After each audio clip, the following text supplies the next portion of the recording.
हाँ, very good morning to all of you student. आज मैं एक नए टॉपिक के साथ आया हुआ हूँ। ठीक है, मेंसुरेशन 3D जो क्लास 10th ICSE के लिए भी इम्पोर्टेंट है और क्लास 10th CBSE के लिए भी इम्पोर्टेंट है। स्टूडेंट की डिमांड के बिहाफ पे ही मैं ये वीडियो बना रहा हूँ। आज के वीडियो में मैं एक सिंपल मेंसुरेशन से रिलेटेड सारे फॉर्मूले बताने की कोशिश करता हूँ और फॉर्मूले को अच्छी तरीके से ध्यान से देखिएगा। इसमें आपको ट्रिक्स भी मिलेगा और ये आसान करने का याद करने का सबसे आसान तरीका भी आपको यहाँ पे दिखाई देगा। और फिर से वही मैं बात बोलूँगा, अगर मेरा चैनल आपको अच्छा लगे तो इसको ज़रूर से ज़रूर सब्सक्राइब करिएगा और ज़्यादा से ज़्यादा लोगों को शेयर करिए ताकि ये नॉलेज सबको मिले, क्योंकि एग्जामिनेशन आ रहे हैं आपके सर पे और ये छोटे छोटे ट्रिक्स आपके बहुत काम आने वाले हैं। ठीक है, इसलिए मैंने टाइम ज़्यादा आपका ना लगे इसलिए मैंने पहले से ऑलरेडी ड्रॉ कर रखा है यहाँ पे कुछ डायग्राम, तो उसको ध्यान से देखिएगा और हम लोग उसके बारे में डिस्कस करेंगे। ये फॉर्मूला कैसे आया एक बार आप समझ जाएंगे तो उस पर जो बेसिक क्वेश्चन होंगे वो भी आराम से आप समझ जाएंगे और मैं कुछ क्वेश्चन लेकर के भी आऊँगा नेक्स्ट वीडियो में। यहाँ फिलहाल हम लोग केवल फॉर्मूले के बारे में देखेंगे। ठीक है, तो हम लोग फॉर्मूले के बारे में ध्यान से देखते हैं। ये आपको दिखाई दे रहा होगा पूरा, तो मैं बारी बारी से सब कुछ स्टार्ट करता हूँ। ठीक है, तो पहला हम लोग का आता है ये सिलेंडर। ठीक है, सिलेंडर में कौन कौन सी चीज़ें इंपॉर्टेंट होती है ध्यान रखिए। सिलेंडर के लिए हमको चाहिए दो क्वांटिटी, एक तो हमको चाहिए radius, what is the radius of the cross section area, and second will be the height. दो मेजरमेंट यहाँ पे इंपॉर्टेंट है। क्या क्या, एक हमको h पता होना चाहिए और एक r पता होना चाहिए। ये दो चीज़ें पता होंगी तो हम सिलेंडर से रिलेटेड सारे फॉर्मूले, जो तीन फॉर्मूले बेसिकली होती हैं, curve surface area, total surface area and volume, तो इसके बारे में जान भी लेते हैं। कर्व सरफेस एरिया क्या होता है, मतलब इस फिगर को बाहर से जितना हमारा एरिया हो उसे हमें कवर करना है तो उसे हम कर्व सरफेस एरिया कहते हैं। तो इसके लिए कर्व सरफेस एरिया के लिए सिंपल सी बात है कि तरीके से पेरीमीटर ऑफ द सिलेंडर हो गया, इसका फॉर्मूला होता है 2πr/h। अब इसमें क्या देखते हैं कैसे ये 2πr/h है, तो मैं बता दूं कि h तो आपका ये हाइट हो गया, ठीक है, और ये जो आपका सरकमफ्रेंस है, ठीक है, सर्किल के सरकमफ्रेंस होता है आपका 2πr। Circumference of the circle क्या होता है 2πr, और उसमें आप हाइट से जब मल्टीप्लाई कर देते हैं तो ये फॉर्मूला बन जाता है आपका क्या 2πr/h। तो इस चीज को ध्यान रखेंगे, आप ऊपर दिखाई दे रहा होगा। ठीक है, 2πr/h। 2π क्या हुआ, 2π इसका कर्व सरफेस एरिया हो गया 2πr और h इसका क्या हो गया, हाइट हो गया। इन दोनों का आपने मल्टीप्लाई किया तो कर्व सरफेस एरिया आया 2πr/h। अब इसी तरह हम टोटल सरफेस एरिया निकालेंगे तो एक चीज ध्यान रखेंगे कि सिलेंडर में दो आपके सरफेस होते हैं, एक ऊपर वाला पोर्शन हो गया और एक नीचे वाला पोर्शन होगा जो सर्कुलर फॉर्म में होता है। ठीक है, बाकी अगर इसको छोड़ दें तो ये एक रेक्टेंगल टाइप का आपका दिखाई देता है। तो टोटल सरफेस एरिया में हमको ये दोनों पार्ट भी क्या करना पड़ता है, इंक्लूड करना पड़ता है। अगर यही हॉलो होता है तो इन दोनों पार्ट को हम इंक्लूड नहीं करते। तो टोटल सरफेस एरिया में आप क्या करेंगे, कर्व सरफेस एरिया भी रखेंगे और प्लस इसका जो एरिया होगा, ठीक है, एरिया ऑफ सर्किल आपको पता होगा क्या होता है, एरिया ऑफ सर्किल πr², और ऐसे दो है, एक ये है और एक ये है, तो इसलिए 2πr² यहाँ पे क्या हो जाएगा, ऐड हो जाएगा। ठीक, तो नया फॉर्मूला क्या हो जाएगा टोटल सरफेस एरिया का 2πrh प्लस 2πr², दोनों क्रॉस सेक्शन एरिया का। यहाँ से आप इजीली वे में 2π कॉमन ले लीजिए, 2πr भी कॉमन ले सकते हैं तो h प्लस r बनेगा। तो सिंपल फॉर्मूला हो गया total surface area equal to 2πrh plus r bracket में। अब वॉल्यूम भी यहीं पे देख लेते हैं, टोटल वॉल्यूम इसमें निकालेंगे तो इसका फॉर्मूला होता है आपका πr²h। वॉल्यूम कैसे निकले, क्रॉस सेक्शन एरिया में हाइट का मल्टीप्लाई कर दीजिए, you will find the value of volume of the cylinder. ठीक है, तो ये तो सिंपल सिलेंडर है। अब सिलेंडर हमारे मेंसुरेशन में एक और टाइप्स का आता है हॉलो सिलेंडर, मतलब ये बीच से क्या होगा, खोखला होगा। तो इसमें दो टाइप के सिलेंडर बनेंगे, एक एक्सटीरियर और एक इंटीरियर। तो अगर हम इसको सपोज करते हैं, थोड़ा सा मैं यहाँ कर लूँ, इसको हम सपोज करते हैं कि अगर बड़े वाले का रेडियस, जो बड़ा वाला सर्किल है इसका रेडियस अगर मेरा r1 है और छोटे वाले का रेडियस अगर मेरा r2 है और इनकी हाइट तो सेम होगी दोनों के लिए, h होगी, तो सेम यही फॉर्मूला जो कर्व सरफेस एरिया के लिए हमने निकाला था वो अलग अलग दोनों सिलेंडर के लिए निकालेंगे। तो 2πr1h क्योंकि हाइट तो सेम है प्लस 2πr2h कर दीजिए, यहाँ से कॉमन ले सकते हैं आप 2πr1 plus r2 into h। तो ये सिंपल सा फॉर्मूला आपका कर्व सरफेस एरिया का आ जाएगा। अब यही जब आपको टोटल सरफेस एरिया निकालना पड़ेगा तो कर्व सरफेस एरिया का तो यूज करना ही है, 2πr1 प्लस r2h। अब प्लस क्या करेंगे, प्लस करेंगे ये क्रॉस सेक्शन एरिया। अब ये क्रॉस सेक्शन एरिया आप देखेंगे कि दो एरिया है, बड़े वाले सर्किल में से छोटे वाले सर्किल का एरिया घटा दीजिए, आपको टोटल जो आपका एरिया होगा वो मिल जाएगा, वो भी 2 टाइम्स, क्योंकि 2 बार है।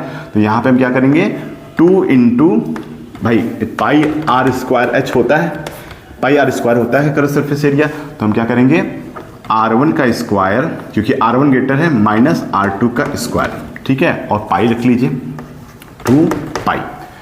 तो 2 पाई R1 square minus R2 square. अब इसको सिंप्लीफाई करेंगे तो यहाँ ध्यान देखिए, ये R1 प्लस R2 है, तो A square minus B square क्या होता है, A प्लस बी, और A माइनस बी उसी फॉर्मूले के यहाँ पे लगा लेंगे। तो ये हो जाएगा 2 पाई R1 प्लस R2 दोनों कॉमन हो जाएगा, ठीक है। बचेगा क्या आपका, यहाँ पे H बच जाएगा और यहाँ बचेगा आपका प्लस R1 माइनस R2। तो ये सिंपल सा फॉर्मूला ये हो गया total curve surface area of hollow cylinder. अब उसी तरह हम वॉल्यूम भी निकाल लेंगे, वॉल्यूम इसी फॉर्मूले से पाई आर स्क्वायर एच से ही निकालेंगे। तो क्या हो जाएगा, पाई R1 square H minus pi R2 square H, इसको सिंप्लीफाई कर लीजिए। तो क्या हो जाएगा, पाई R1 square minus R2 square into H. इसको फर्दर भी सिंप्लीफाई कर सकते हैं, बट इसी पे रख करके आप सिंप्लीफाई कर लीजिएगा। तो ये वैल्यू आपकी आ जाएगी होलो सिलेंडर की, ठीक है। तो ये चीज़ें कोरिलेट है एक तरीके से, सिलेंडर को कैसे आप होलो सिलेंडर से क्रिएट करेंगे। जैसे आपने कर्व सरफेस एरिया 2 पाई आर एच निकाला, यहाँ पे देखिए 2 पाई R1H, मतलब बड़े वाले के लिए बाहरी आउटर सरफेस हो गया, और 2 पाई R2H ये इनर सरफेस के लिए हो गया। तो दो आपके सिलेंडर इस होलो सिलेंडर में जनरेट होते हैं। इन दोनों को सम करके हमने सिंपल वे में ये फॉर्मूला जनरेट कर लिया, याद कर सकते हैं आप आराम से। फिर उसी तरह टोटल सरफेस एरिया निकालना है। अगर टोटल सरफेस एरिया निकालना है तो सबसे बड़ी चीज़, हाइट तो सेम है सबकी, लेकिन दिक्कत ये है कि सर्कुलर फॉर्म में एक तरीके से ये एक सर्किल बन रहा है, दूसरा ये सर्किल बन रहा है, तो हमको इसका एरिया एक्चुअली निकालना है। जब हमको इसका एरिया निकालना पड़ेगा तो हमें क्या करना पड़ेगा, बड़े वाले सर्किल में मतलब 2 पाई R1 स्क्वायर में से माइनस कर दीजिए अब 2 पाई R2 स्क्वायर। ये जो एरिया है जो मैंने क्रॉस करके दिखाया है वो आपका निकल जाए। तो यही चीज़ें मैंने यहाँ पे ऐड कर दिया है, 2 पाई R1 square minus R2 square, फिर बाकी इसमें मैंने जोड़ करके इसको सिंप्लीफाई कर लिया है। तो फॉर्मूला आप खुद से बनाने की कोशिश करिए, ईजी हो जाएगा आपको समझना, ठीक है। तो अभी ये आगे मैं मिटाता हूँ कि नीचे वाले पे देखूंगे हम लोग ये फॉर्मूला, ठीक। अब हम लोग आगे चलते हैं। अब मैं कोण पे आता हूँ, ठीक है। तो कोण के लिए हमें 2 चीज़ें ध्यान में रखनी पड़ेंगी। पहली चीज़ है कि कोण में आपका जो हाइट होता है वो तो इन्वॉल्व होता ही है, और रेडियस भी इन्वॉल्व होता है। तो 2 चीज़ें तो आपको सब में यहाँ भी था और यहाँ भी, लेकिन एक नया चीज़ इसमें ऐड करते हैं। तो अगर ये देखिए तो एक तरीके से राइट एंगल ट्रायंगल बनता है, ये नाम दे दीजिएगा AOB, ठीक है। तो ये राइट एंगल ट्रायंगल बनता है। तो ये जो हाइट होता है ये भी इंपॉर्टेंट होता है, तो इसको हम L से रिप्रेजेंट करते हैं, इसको स्लैंट हाइट के नाम से जानते हैं। तो सबसे पहले तो हमको ये L यूज़ करना पड़ेगा, क्योंकि कर्व सरफेस एरिया और टोटल सरफेस एरिया में कहीं ना कहीं इस L का भी यूज़ होना है, ठीक है। तो ये L कैसे निकालते हैं इसके लिए हम देखते हैं। तो हम वही पाइथागोरस थ्योरम लगा देंगे। ये परपेंडिकुलर हो गया, ये बेस हो गया और ये L हो गया। तो पाइथागोरस L इक्वल टू निकाल लेंगे फॉर्मूला, ये आएगा L स्क्वायर इक्वल टू, यहीं पे लिख लेते हैं L square equal to H square plus R square, या L इक्वल टू हम निकाल लेंगे under root of H square plus R square. ये निकाल लेंगे तो आपके लिए कैलकुलेशन आसान हो जाएगा, क्योंकि इस कर्व सरफेस एरिया में भी इसका यूज़ होना है। कर्व सरफेस एरिया निकालने के लिए हम क्या फॉर्मूला यूज़ करते हैं, पाई आर एल, ठीक है। पाई आर जो पैरामीटर हो गया आपका सर्किल का, ठीक है। ये पूरा ये सर्किल मिलेगा आपको पाई आर एल, और ये L आपका वैल्यू यहाँ पे निकल गया, ठीक है। अब टोटल सरफेस एरिया में क्या करेंगे, टोटल सरफेस एरिया में ये पोर्शन तो है ही है, साथ में ये वाला ये पोर्शन आ रहा है। तो ये हो जाएगा pi r l plus pi are square, क्योंकि एक सर्किल बन रहा है इसलिए पाई आर स्क्वायर, इसको कॉमन ले लीजिए आप, पाई आर कॉमन ले लेंगे तो ये L प्लस आर बन जाएगा, ठीक। इस तरीके से आप total surface area of the कोन भी निकाल सकते हैं, किससे, पाई आर एल प्लस आर से, ठीक है। अब नेक्स्ट हम चलेंगे लास्ट वॉल्यूम निकालने के लिए सिंपल फॉर्मूला है यहाँ पे, ये सिलेंडर के ही फॉर्मूले में बस 1/3 कर दीजिए। 1/3 of pi are square h will become the volume of this cone, ठीक है। तो ये देख लीजिए, आई होप ये समझ में आ रहा हो आपको। फिर से एक बार रिवाइज कर देता हूँ। ये आपका स्लैंट हाइट होता है, तो इसको निकालने के लिए पाइथागोरस लगाते हैं। पाइथागोरस में क्या होता है, हाइपोटेनियस का square equal to perpendicular square plus base का स्क्वायर, वही मैंने लिखा है हमने। हाइपोटेनियस का स्क्वायर इक्वल टू परपेंडिकुलर का स्क्वायर प्लस बेस का स्क्वायर, ठीक है।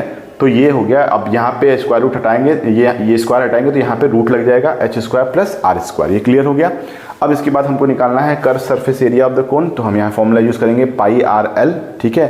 टोटल सरफेस एरिया में इसके साथ आपका बेस भी इंक्लूड हो जाएगा, तो pi r l plus pi are square, यहाँ से कॉमन ले सकते हैं जो मैक्सिमम हो सके।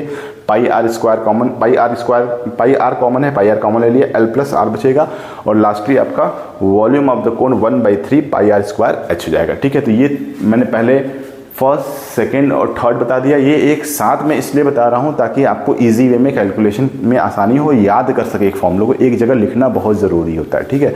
अब मैं आता हूँ स्फीयर में। अब स्फीयर में भी आपकी दो चीज़ें होती हैं, एक फुल स्फीयर होता है, एक सेमी स्फीयर होता है। तो पहले यहाँ पे एक सिंपल सा फॉर्मूला, पहले स्फीयर के एरिया के बारे में बता दें। तो स्फीयर का जब एरिया हम लिखते हैं तो एरिया होता है आपका 4 pi are square, where r is the radius of the sphere. अब वॉल्यूम जब निकालेंगे तो क्या होता है 4/3 pi are square, pi r cube, sorry 4/3 pi r cube. और अगर वॉल्यूम ऑफ हेमी स्फीयर निकालना जाएंगे तो ये हो जाएगा 2/3 pi r cube. Volume of hemisphere आपका जो हो जाएगा 2/3 पाई आर क्यूब। इसके अलावा भी बनता है हॉलो स्फीयर, तो उसके लिए भी हम अलग से फॉर्मूला यूज़ करेंगे। अभी आप यहाँ तक देख लीजिए ये फॉर्मूला पूरा फिर से एक बार फिर से मैं इसको एक्सप्लेन कर देता हूँ। सिलेंडर में हम क्या करेंगे, curve surface area, total surface area और वॉल्यूम के फॉर्मूले होते हैं, जिसको मैं यहाँ पॉइंट्स कर दे रहा हूँ। ये फाइनल फार्मूला है, ये फाइनल फार्मूला है और ये फाइनल फार्मूला है, ठीक है। उसके बाद आप हॉलो में आ जाइए। हॉलो में आपका कर्व सरफेस एरिया, ये फॉर्मूला बनता है, कर्व सरफेस एरिया, फिर आपका टोटल सरफेस एरिया, इस फॉर्मूले को याद कर लीजिए। फिर फाइनली वॉल्यूम के लिए ये फॉर्मूला याद कर लीजिए, ठीक है। उसी तरह मैं इसको भी मार्क कर दूं, कर्व सरफेस एरिया, फिर यहाँ पे total surface area final formula, फिर वॉल्यूम आपके लिए, वॉल्यूम ऑफ द सिलेंडर। कोन के लिए देख लीजिए, ये भी फॉर्मूला बहुत इंपॉर्टेंट है, इसको याद करना जरूरी है। कर्व सरफेस एरिया आपका सिंपल निकल गया, टोटल सरफेस एरिया के लिए आपका फाइनल फॉर्मूला हो गया ये, और वॉल्यूम के लिए भी आपका ये फाइनल फॉर्मूला हो गया, ठीक है। स्फीयर का, सिंपल स्फीयर का जो कर्व सरफेस एरिया भी इसको कह सकते हैं आप, वॉल्यूम ऑफ द स्फीयर हो गया आपका, और इसके बाद वॉल्यूम ऑफ हेमी स्फीयर हो गया, ठीक। ये टोटल फॉर्मूला आप नोट कर लीजिएगा अच्छी तरीके से। एक बार में स्क्रीनशॉट ले लीजिए, मैं कोशिश कर रहा हूँ कि एक फ्रेम में आ जाइए ताकि आप स्क्रीनशॉट ले सकें, ठीक है। ये स्क्रीनशॉट ले लीजिएगा आप, ठीक। तो अब आज मैंने केवल फॉर्मूला ही अभी बताया हुआ है, इससे रिलेटेड मैं क्वेश्चंस भी आपको बताऊंगा। अभी इसमें हमारा हेमीस्फीयर भी बचा हुआ है, हॉलो इसमें हेमीस्फीयर बचा हुआ है, तो वीडियो बहुत ज़्यादा लंबा ना हो जाए क्योंकि टाइम बहुत इंपॉर्टेंट है इस समय आपके लिए। तो मैं शॉर्ट वीडियो के साथ ही एक तरीके से आया हूँ, इसमें केवल और केवल मैंने बेसिक फॉर्मूले बनाए हैं। नेक्स्ट वीडियो में मैं आपको हर एक चारों टॉपिक पे हम कम से कम 2 या 3 न्यूमेरिकल लेके आएंगे ताकि आपको समझ में आए कि क्वेश्चंस कैसे लगाना हो। फिर से मैं वही आपसे कहूँगा कि पढ़ाई मन लगा के करिए, बहुत ज़्यादा पैनिक होने की ज़रूरत नहीं है, फ्रस्ट्रेट होने की ज़रूरत नहीं है। टाइम कम है ये मैं जानता हूँ, एग्जाम्पल्स क्वेश्चन जितने भी आपके बुक्स में है उसको लगा डालिए, ठीक है। और मन लगा के पढ़िए भाई, बहुत ज़रूरी है मन लगा के पढ़ा। ये सब चीज़ें तो होती रहती हैं लेकिन मन लगा के आप पढ़ते रहिए, ठीक है। All the best for your study. और आप लास्ट में फिर वही कहूँगा कि मेरा चैनल आपको अच्छा लगता है, देखिए जैसे जैसे आप मेरे बनाए हुए चैप्टर्स को देखेंगे तो मुझे भी बहुत अच्छा लगेगा। तो आप प्लीज़ इसको ज़्यादा से ज़्यादा देखिए, पूरा वीडियो देखिए तभी समझ में आएगा, आधा अधूरा वीडियो देखने से समझ में नहीं आएगा, ठीक है।